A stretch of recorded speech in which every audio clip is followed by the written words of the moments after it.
Baik, Assalamualaikum warahmatullahi wabarakatuh dan selamat malam. Waalaikumsalam warahmatullahi wabarakatuh. Malam. Baik, bagaimana kabar ibu pada hari ini? Alhamdulillah sehat, baik. Baik, Alhamdulillah. Baik, sebelumnya perkenalkan nama saya Humaira Fatullah. Saya merupakan mahasiswi dari Fakultas Psikologi Universitas Negeri Makassar angkatan 2022. Sebelumnya mungkin ibu bisa memperkenalkan diri ibu. Baik, nama saya Helmi Talib. Pekerjaan PNS di salah satu lembaga di kantor Kementerian Agama Kabupaten Goa.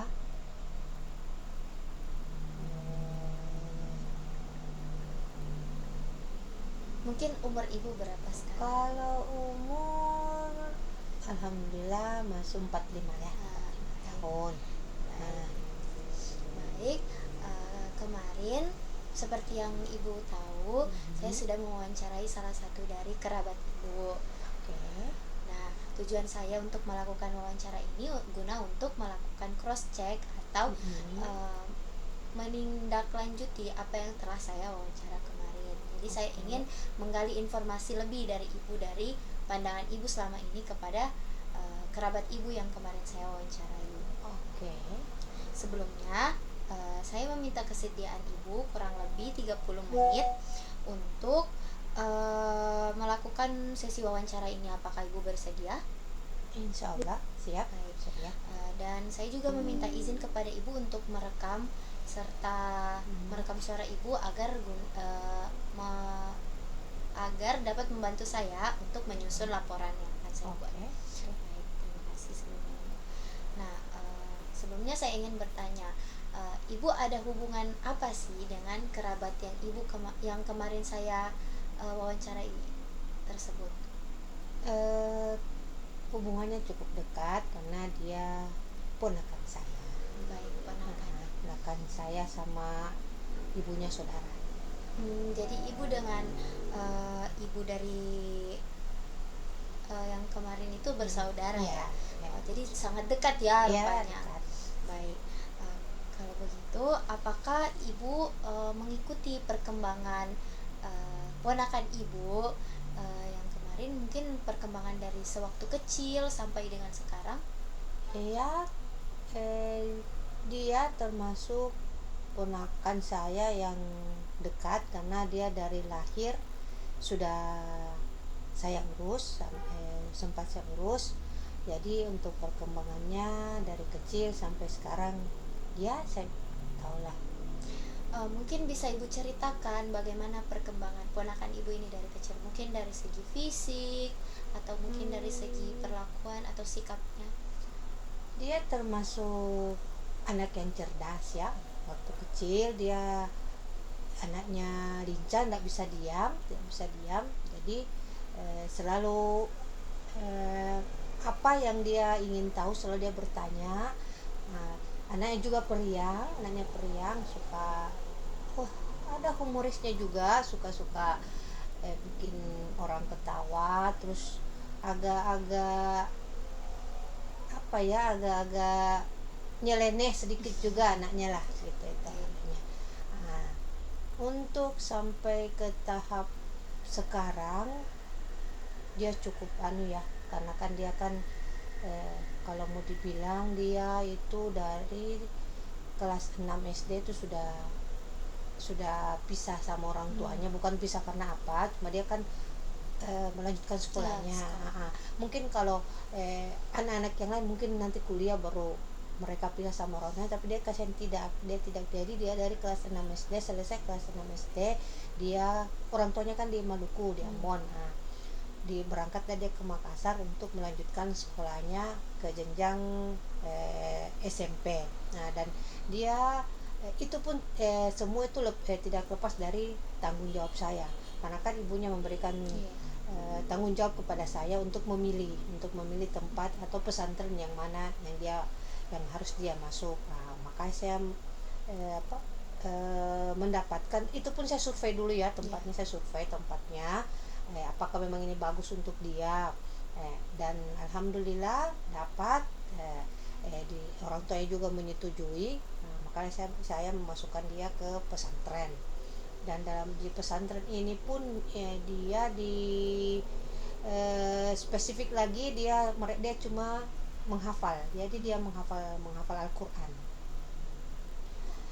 Jadi dia mulai dari setelah tamat SD itu sekitar umur 11 ya, 11 sampai tahunnya 12 itu dia sudah harus merantau ya, dia sudah harus merantau ke Makassar. Kita tahulah anak-anak yang umur segitu jiwanya kan masih labil, masih seharusnya kan dia masih harus bersama orang tuanya, menikmati masa kecilnya bersama orang tuanya. Tapi eh, dia itu pun dia pun dengan itu keputusannya keputusannya. dia untuk mau masuk pesantren. Nah, jadi bukan cuma kemauan orang tuanya tapi kemauannya dia juga. Baik. Tadi tuh mungkin ibu sedikit menceritakan mengenai perkembangan secara mental atau secara sikap ya. Kalau untuk perkembangan fisik, bagaimana perkembangan fisik ponakan ibu dari kecil hingga sekarang? Dia termasuk cepat ya, cepat. Dia termasuk cepat dalam artian eh, perkembangan untuk apa, untuk tinggi, untuk badannya, untuk postur tubuhnya itu cepat. Dia perkembangan cepat.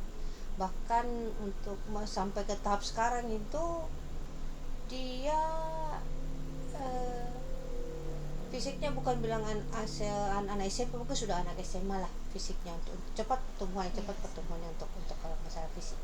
Kemarin saya sempat bertanya kepada ponakan ibu, apakah ada penyakit yang pernah dialami mungkin sewaktu kecil. Mungkin ponakan ibu ini belum tahu ya, karena mungkin tidak diberitahu juga. Nah, ini kan pandangan dari ibu dan mungkin ibu sendiri diberitahu oleh ibu dari ponakan ibu ini, apakah ada penyakit yang pernah yang pernah dialami oleh ponakan ibu? Kalau penyakit yang berat sih enggak ya, ya penyakit anak-anak lah yang biasa kayak batuk, flu dan radang tenggorokan. Itu dia sih kebanyakan ke radang tenggorokan karena dia punya amandel ya. Nah, itu aja, itu saja yang penyakit yang pada umumnya pada saja umumnya ya, saja. mungkin tidak ada penyakit berat. Berat. Dan mungkin saya juga ingin bertanya, tadi ibu bilang kalau perkembangannya cukup pesat ya. Iya, jadi iya. mungkin tidak ada penyakit juga yang menghambat perkembangan dari anak ini. Ya alhamdulillah sampai sekarang. Baik. Selanjutnya mungkin tadi kita sudah membahas mengenai perkembangan dari segi mental dan dari segi sikap serta segi fisik. Nah, kalau boleh tahu, apakah ibu tahu soal perkembangan mungkin hubungan sosial dari anak ini, atau mungkin hubungan pertemanan atau hubungan di keluarga anak ini itu dia seperti apa? Anaknya gampang bergaul, dan dia untuk masuk ke pergaulan anak remaja maupun di atasnya tuh dia bisa. Jadi dia kayak fleksibel Ya, ya. dia fleksibel. Dia bisa kemana, dia bisa berteman dengan siapa saja. Kalau dari yang ibu bilang, anaknya cukup bergaul ya. Seperti dari hasil wawancara yang kemarin juga dia menyebutkan kalau dia memang gampang bergaul dan memiliki banyak teman. Dia banyak teman. Saya ingin bertanya, menurut ibu dari pandangan ibu sejauh ini, apakah dia itu lebih dekat dengan teman-temannya atau dengan keluarganya sendiri? Untuk dia orangnya, mungkin dia itu kalau pada saat dia di keluarga dia akan fokus ke keluarga. Nah, dan apabila dia bertemu dengan temannya, dia pun akan dengan temannya. Jadi untuk bilang ke satu pihak begitu kayaknya enggak deh. Dia dimanapun dia berada, dia akan fokusnya di situ. Berarti dia bisa berbaur ya. Dia bisa berbaur dengan teman, bisa berbaur. Jadi tidak ada yang berat sebelah. Baik. Kemarin juga saya sempat menanyakan kepada ponakan ibu mengenai hubungan romantis. Sejauh ini apakah ponakan ibu ini pernah menceritakan mengenai hubungan romantis atau tidak? Pernah, tapi itulah kan namanya, mungkin karena diganggu atau Iya. apa, maksudnya sama temannya atau apa. Dan ya namanya juga anak-anak, saya rasa juga tidak dia pikirannya tidak sampai ke sana, cuma mungkin karena diganggu dia sama teman-temannya, jadi dia anunya ke sana juga, tapi untuk kamu kayaknya sih enggak. Kalau dari pandangan ibu nih, ponakan ibu itu lebih sering menghabiskan waktu dengan eh, teman-teman sesama jenis atau yang berbeda jenis atau lawan jenis? Kayaknya saya sama jenisnya, Lebih sering ke lebih sana. sering ke sana ya. Selanjutnya saya ingin bertanya, apakah ibu mengetahui mengenai jenjang pendidikan anak ini, mungkin riwayat pendidikan dari anak ini, seperti mungkin pernah berprestasi kah? Ya, dia termasuk anak yang cerdas, dia termasuk anak yang pintar. Karena dari kelas 1 sampai kelas 6 tuh dia juara. Oh, dia sempat. Iya, dia juara, entah itu ranking 1, dia pernah ranking 1, turun lagi sampai ke, tapi nggak lewat dari 10. Dari 10. Ya, tapi dia waktu pas kelas 6 itu dia juara umum. Iya. Ya, dia juara umum. Baik. Tadi ibu menjelaskan soal mungkin itu yang di jenjang SD ya. Iya. Kalau jenjang SMP sendiri ibu ada mengetahui mengenai riwayat pendidikan? Kalau di jenjang SMP-nya ini kan dia fokusnya di menghafal. Nah, jadi untuk pelajaran umum mungkin dia tidak terlalu fokusnya ke situ, karena fokusnya mereka ke hafalan. Jadi alhamdulillah untuk hafalannya, alhamdulillah untuk sampai saat ini ya, alhamdulillah sudah mendekati lah, walaupun belum sampai 30 juz ya, belum 30 juz, tapi alhamdulillah sudah. Baik, tadi ibu juga sempat menotis ya kalau anak ini itu jauh ya, sudah jauh dari, maksudnya jauh dari orang tua, itu dia merantau untuk melanjutkan pendidikannya. Nah, bagaimana sih pandangan ibu tentang anak ini, mungkin bersama ibu selama ibu memegang tanggung jawab anak ini?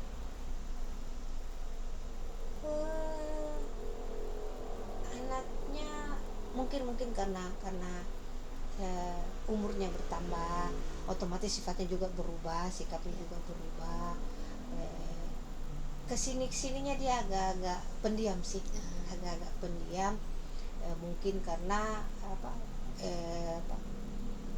karena misalnya kalau di rumah ya, tapi kalau di pondok sih saya nggak tahu apakah dia pendiam juga atau sama temennya juga saya nggak tahu. Tapi kalau kalau untuk di rumah sih, untuk di sini saya lihatnya sih dia agak pendiam, yang kesini sininya dia agak pendiam. Mungkin sudah mulai mengarah ke pemikiran yang dewasa, remaja. Dia akan melangkah ke, mungkin dia sudah melangkah ke pemikiran remaja. Jadi sudah pintar menjaga sikap. Saya lihat dia sudah pintar menjaga sikap. Berarti sudah ada perubahan sikap ya dari perubahan dari kecil, yang waktu kecil yang nyeleneh, yang suka yang suka nyerocos sembarang. Nah, melangkah ke sini ke tingkat jenjang ke selanjutnya lagi, anaknya agak mungkin dia sudah mengerti, sudah bisa jaga sikap, sudah mengerti bagaimana berkelakuan ya, jadi itu ada perubahan. Mungkin dari faktor pendidikannya juga ya, faktor sekolah. Faktor sekolah mungkin karena di pesantren ya, diajarkan juga bagaimana berakhlak yang baik ya, dari situ mungkin juga dia bisa berubah. Baik. Selain sikap, apakah ibu merasakan ada seperti perbedaan mental mungkin yang dirasakan oleh anak ini? Iya, pastilah, namanya juga anak-anak yang bersekolah, yang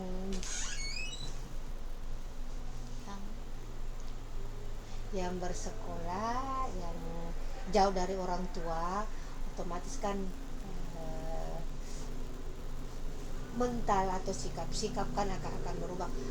Begini, dia kan tidak akan bisa menceritakan apa masalahnya ke orang tuanya karena orang tuanya nggak ada di Iya. sampingnya, jadi itu mungkin yang akan dia pikirkan sendiri, penyelesaiannya dia akan pikir sendiri. Nah, itulah bedanya anak-anak yang ada di pesantren dengan di luar yang bersekolah di sekolah umum. Yang punya masalah mereka bisa ceritakan ke orang tuanya, sedangkan anak-anak yang di dalam pesantren mempunyai masalah mungkin dia akan pendam sendiri. Nah, dia akan mencari jalan sendiri untuk bisa menyelesaikannya. Nah, dan itu ada pada dia. Jadi dia memang kan makin kesini dia itu makin tidak ingin berbicara ya, jadi dia Iya. lebih cenderung menyimpan. Kayaknya dia cuma menyimpan. Nanti kalau apa kita bertanya ya, itu pun bertanya apa ini, baru dia menjawab. Baik, selanjutnya saya ingin bertanya mengenai kondisi kesehatan.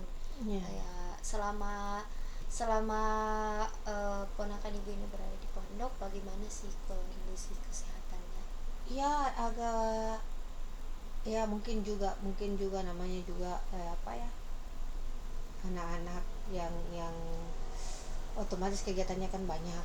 Nah, untuk kesehatan dia palingan itu biasanya seperti penyakit biasa yang lain, biasa demam, radang. Itu pun kalau di tempatnya atau di sekolahnya di pesantren itu ada yang sakit mungkin menular, palingan begitu, penyakit-penyakit biasa aja.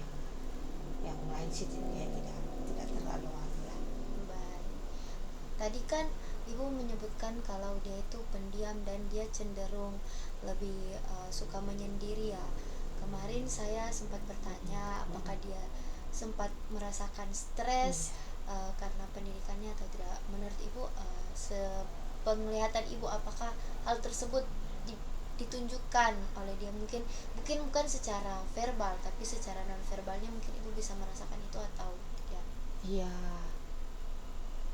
iya pastilah, pasti anak yang umurnya baru belasan ya, yang 11 12, yang tiap harinya harus apa, menghafal, otomatis kan ada rasa jenuh, ada rasa bosan. Nah, otomatis pastilah ada tekanan yang harus mereka selesaikan, hafalannya harus selesai ini, pasti ada tekanan, pasti ada tekanan. Cuma mungkin itulah yang makanya saya katakan tadi, dia cuma bisa menyimpan dan dia mencoba menyelesaikannya sendiri. Nah, itu yang tantangan besar yang dia hadapi ya selama dia di sana. Nah, itu biasa pun juga dia mengeluhkan bilang capek begini, ya itu wajar lah, namanya juga anak sekolah. Orang besar saja juga bisa. Dalam dunia kerja juga orang juga pasti bosan, pasti jenuh, apalagi anak yang umurnya belasan, yang baru mau menginjak remaja, yang sifatnya masih labil, yang pemikiran juga belum belum dewasa, belum, otomatis pasti ada tekanan. Ya, baik. Menurut ibu dari tekanan itu, apakah itu hal tersebut mengganggu kesehatan dari ponakan ibu atau tidak? Bisa juga, bisa jadi mungkin karena dia stres ya. Jadi pikirannya bisa saja entah itu fisiknya menurun, daya ingat, pikiran, daya menghafalnya juga menurun. Karena merasa tertekan, merasa jenuh. Pasti fase itu pasti ada, tapi itu yang saya katakan, dia bisa menyelesaikannya dengan sendiri, dengan caranya sendiri. Entah itu mungkin di pesantrennya dengan berolahraga, karena kan dia kan di sana kan dia aktif berolahraga juga. Jadi kan salah satu untuk menghilangkan stres kan dengan berolahraga. Jadi saya rasa itu yang dia ikuti. Yang dia masuk yang bisa membuat dia senang, yang dia tenang. Itu yang dia lakukan. Menurut ibu penting tidak untuk ibu melakukan, mungkin ibu sebagai tantenya ya, melakukan komunikasi mungkin tentang keadaan yang dirasakan oleh ponakan ibu ini? Menurut ibu itu penting atau tidak? Penting, komunikasi itu penting. Saya sering bilang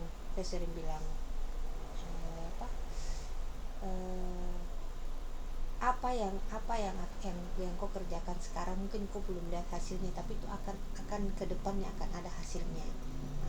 Nah, akan ada hasilnya, dan itu apa yang akan kau dapat, kau tidak akan menyesal. Mungkin sekarang ini memang makin susah memang untuk menuju untuk aku melaksanakan eh, kegiatan atau pembelajaran yang sekarang memang mungkin agak susah. Nah, tapi itu kedepannya kau akan menikmatinya itu. Dengan kau bersekolah di pesantren, itu akan memperkuat mental mental seseorang, mental anak ya, akan memperkuat mentalmu untuk tuh ke depan. Nanti mungkin sekarang kau tidak bisa, kau tidak akan merasakan, tapi kedepannya kau akan merasakan kenapa sampai kau disekolahkan di pesantren. Nah, itu untuk membangun mental anak-anak, apalagi dia kan laki-laki ya, dan anak laki-laki kan harus mentalnya harus kuat. Nah, untuk ke depan harus kuat. Nah, saya sering bilang untuk sekarang mungkin kau belum merasakan, tapi ke depan kau pasti akan merasakan, oh ternyata efek dari yang kemarin orang tua saya untuk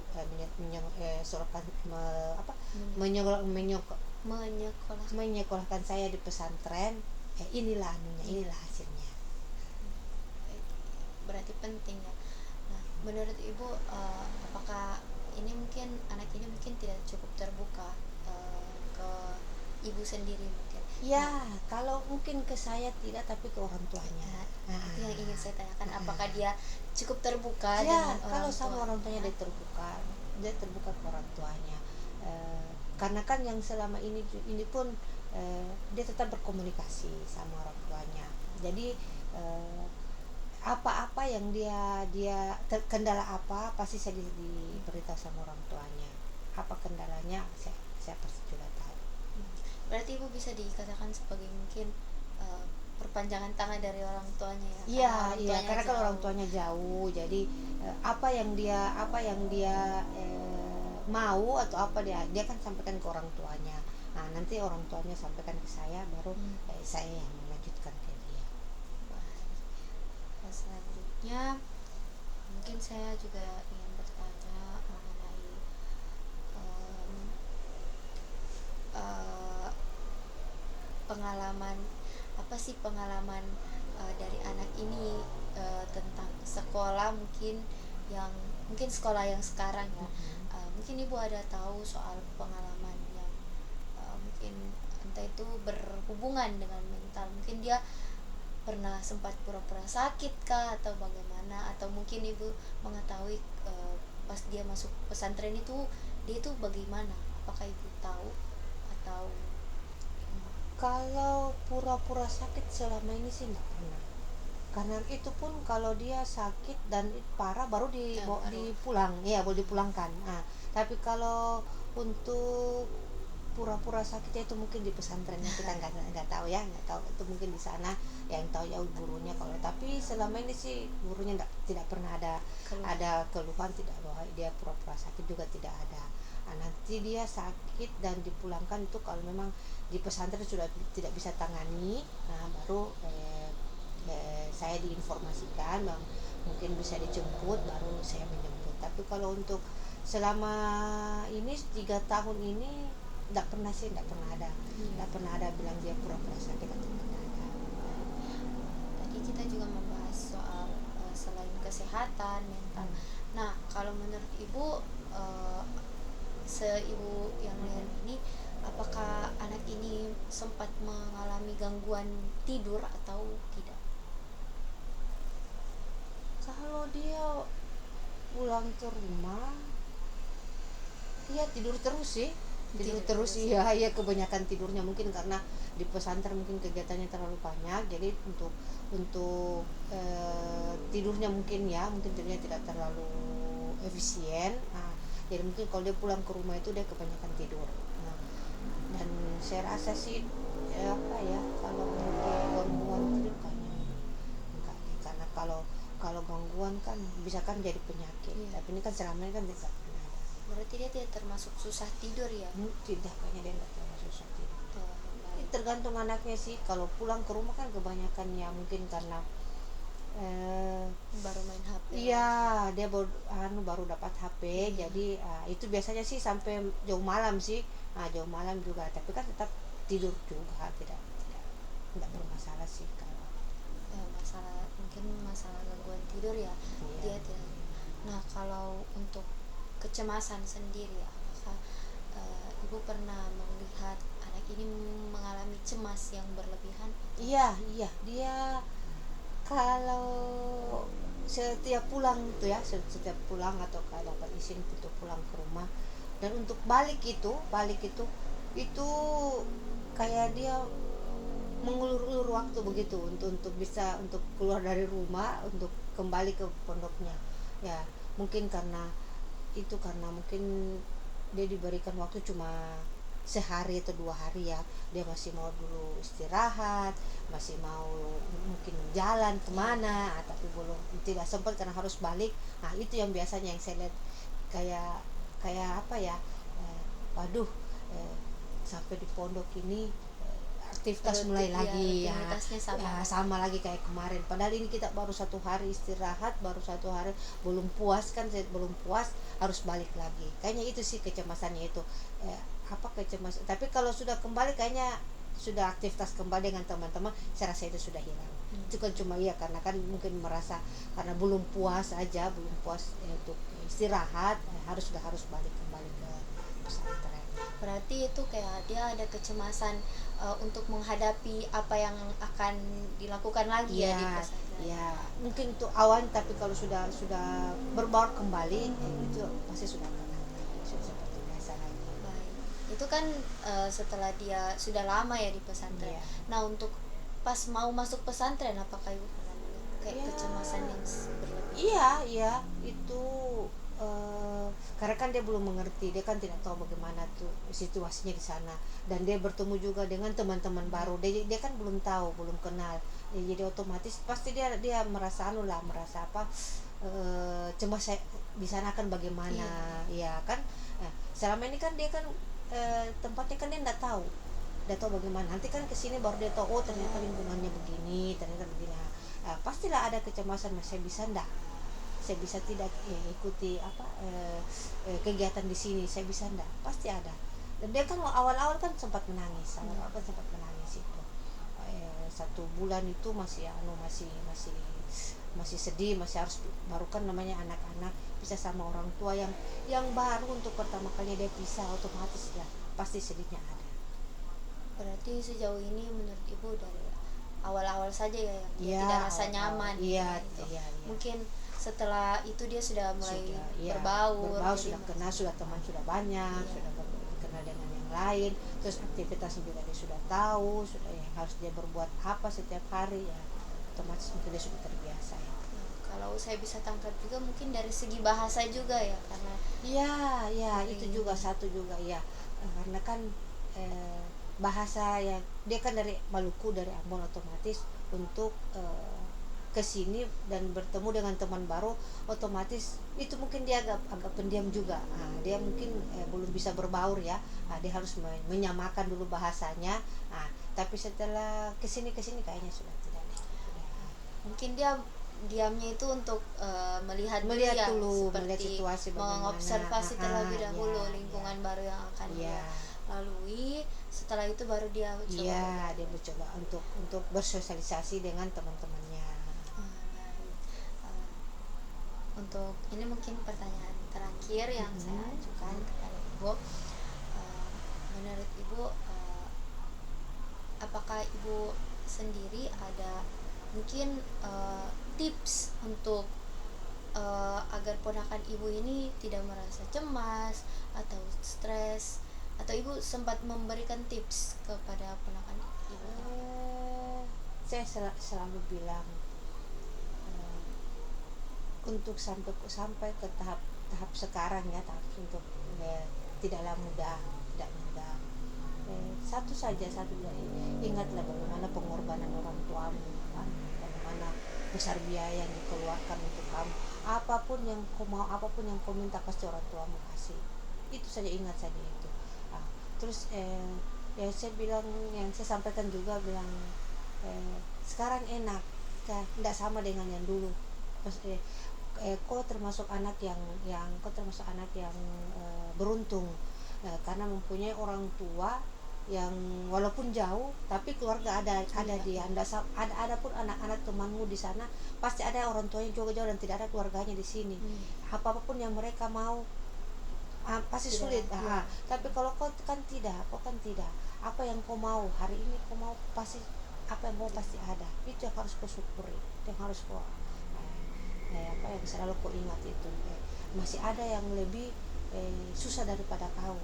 Masih banyak anak-anak yang mau sekolah, mau masuk pesantren, mau mengapa, tapi tidak ada biaya.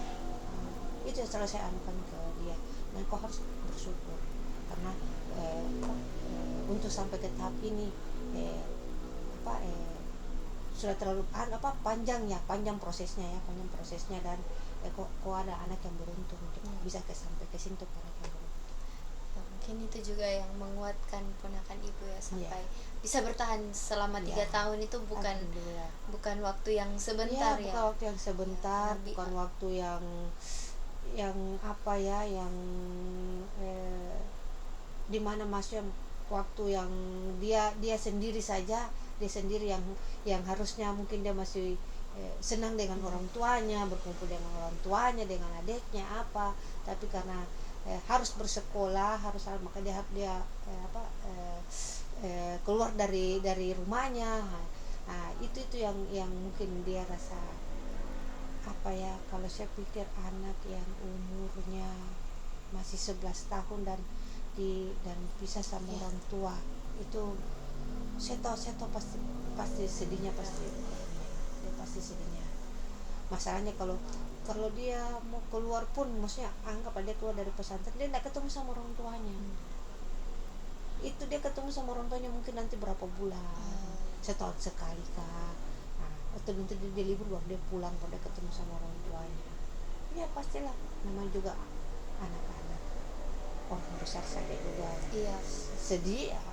Yang mau anak kuliah saja bisa sama orang tuanya sedih, apalagi kasih anak yang umur 11 tahun.